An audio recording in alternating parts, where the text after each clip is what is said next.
पिताजी श्री दशरथ जी महाराज, श्री दशरथ जी महाराज के पिताजी श्री अज महाराज, श्री अज महाराज जी से भी आगे चलिए। भगवान श्री राम के वंश में तीसरी चौथी पीढ़ी में अयोध्या के राजा हुए कुबलासुर। कुबलासुर राजा की सुपुत्री है भक्त शिरोमणि कृष्णावती मैया। कृष्णावती मैया ने त्रेता युग में भगवान विष्णु की आराधना की है। एकादशी व्रत का संकल्प लिया है। एक दिन देवोत्थान एकादशी का पावन पर्व था। अयोध्या में सरयू जी बहती हैं। प्रतिदिन की भांति कृष्णावती मैया अयोध्या में सरयू जी में स्नान करने के लिए, हरि आराधना करने के लिए गई है। और जैसे ही गोता लगा के बाहर निकली है कृष्णावती मैया, तो क्या देखती हैं कि गदा शंख चक्र पद्म धारी साक्षात भगवान विष्णु कृष्णावती मैया के समक्ष प्रकट हुए और बोले हैं कि हे भक्त शिरोमणि कृष्णावती मैया, मैं आपके भक्ति भाव से अत्यंत प्रसन्न हूँ, वर मांगो। अब देखना भक्त का भाव अपने भगवान के लिए कि क्या वरदान मांगा है माता रानी ने। किसी का पति नहीं है, किसी की पत्नी नहीं है, किसी की संतान नहीं है, मुझे ये लोग चाहिए, मुझे वो लोग चाहिए। ऐसे भावों की पूर्ति के लिए भगवान की तपस्या करने वाले भक्तों के तो अनगिनत उदाहरण मिल जाएंगे। निस्वार्थ भक्ति भाव कि हे सृष्टि के पालन करता भगवान विष्णु, अगर आप प्रसन्न हो तो ऐसी अचल भक्ति प्रदान करो ठाकुर जी कि मैं पत्थर की शिला बनूं। अहिल्या माता अपने पति गौतम ऋषि के श्राप से पत्थर की शिला बनी थी, जिनका भगवान श्री राम ने उद्धार किया। कृष्णावती माता का भक्ति भाव देखो कि अपने लिए शिला रूप मांगा है भगवान से वरदान कि ठाकुर जी मैं पत्थर की शिला बनूं और आप बाल रूप में मेरे ऊपर विराजमान होकर के भोजन करो। आपके मुखार बिंद से जो झूठन गिरेगी मेरे ऊपर, उस झूठन के स्पर्श से ठाकुर जी मेरा उद्धार हो। भगवान विष्णु बोले कि माता रानी मैं वंदना करता हूँ आपके भक्ति भाव की, आपका भक्ति भाव वंदनीय है। मैंने आपको ये वरदान दिया तथास्तु, लेकिन मुझे दुख है माता रानी कि त्रेता युग में मैं आपकी ये मनोकामना पूर्ण नहीं कर पाऊंगा। विधि के विधान के अनुसार त्रेता युग में माता रानी मुझे मर्यादा के बंधन में बंधा रहना होगा। भगवान श्री राम के रूप में मुझे भूमंडल पर जन्म लेना है। तो इस युग में, त्रेता युग में तो आपको मेरे चतुर्भुज स्वरूप के दर्शन मिल गए हैं। आप मेरे वैकुंठ धाम में निवास करो।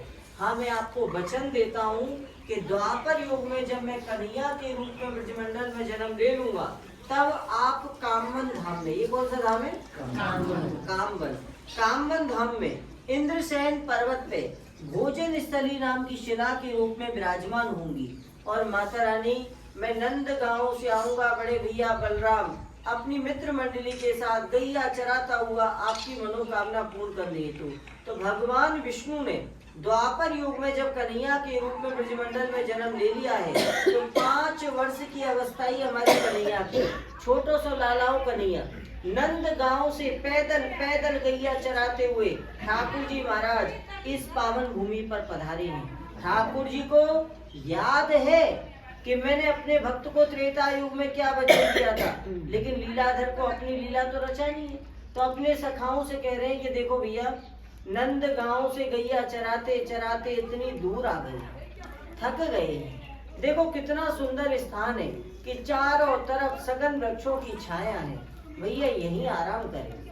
अरे भैया मुझे तो भूख भी लग रही है। अरे भैया कितनी सुंदर शिला है, मैं तो भैया यही शिला पे बैठ के भोजन करूंगा। ठाकुर जी अपने सखाओं से कह रहे हैं।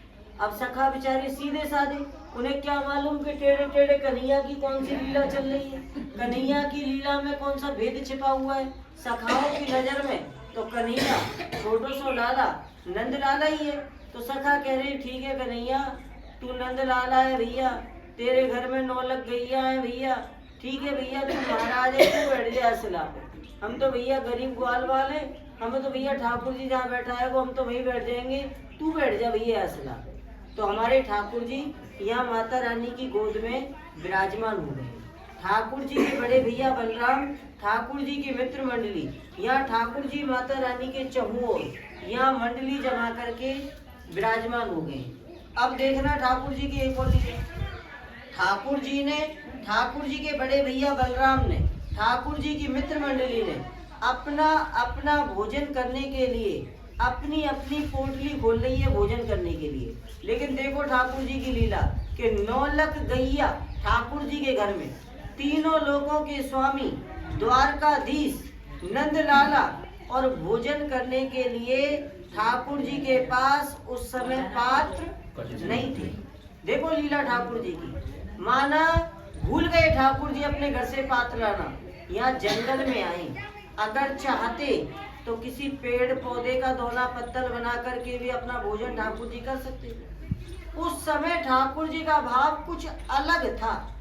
ठाकुर जी अपने मन में ये विचार कर रहे हैं कि दुनियादारी की नजर में जब मैं इस भूमंडल को छोड़ के चला जाऊंगा तो मेरे भक्तों को कभी ये ना लगे कि अब उनका कन्हैया उनके साथ नहीं है। मेरे भक्तों को मेरी लीला का दर्शन लाभ हमेशा मिलता रहे। मेरे भक्तों को मेरी भोजन लीला का दर्शन लाभ अनंत काल तक मिलता रहे। जो भक्त सच्चे मन से सच्चे भाव से मेरी भोजन लीला का दर्शन लाभ लेगा करेगा, उनके घर परिवार में कभी कोई कमी नहीं रहेगी।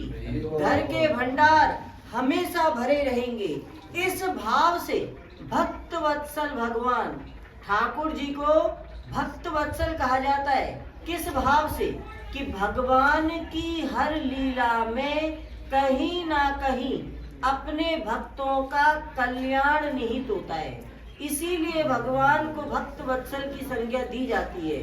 तो अपने भक्तों के कष्ट को हमेशा हमेशा के लिए दूर करने के भाव से ठाकुर जी ने, भक्त वत्सल भगवान ने निश्चय किया है कि मैं कामन में इंद्रसेन पर्वत पर अपना भोजन करने के लिए पाथर के पात्रों की रचना करूंगा। इस भाव से ठाकुर जी ने इस दिव्य पावन भूमि पर अपने दिव्य हाथ का दिव्य स्पर्श किया है। और ठाकुर जी महाराज के दिव्य हाथ के दिव्य स्पर्श से ये 2 दिव्य थाली प्रकट हुई है।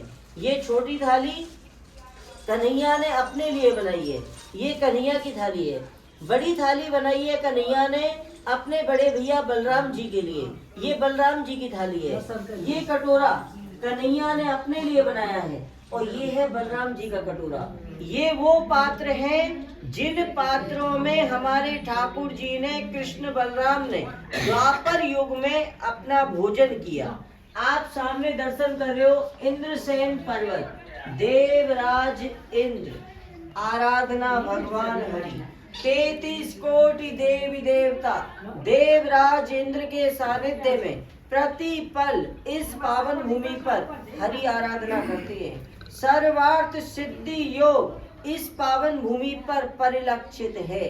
अपना नाम जो आपका शुभ नाम है, अपना अपना नाम अपने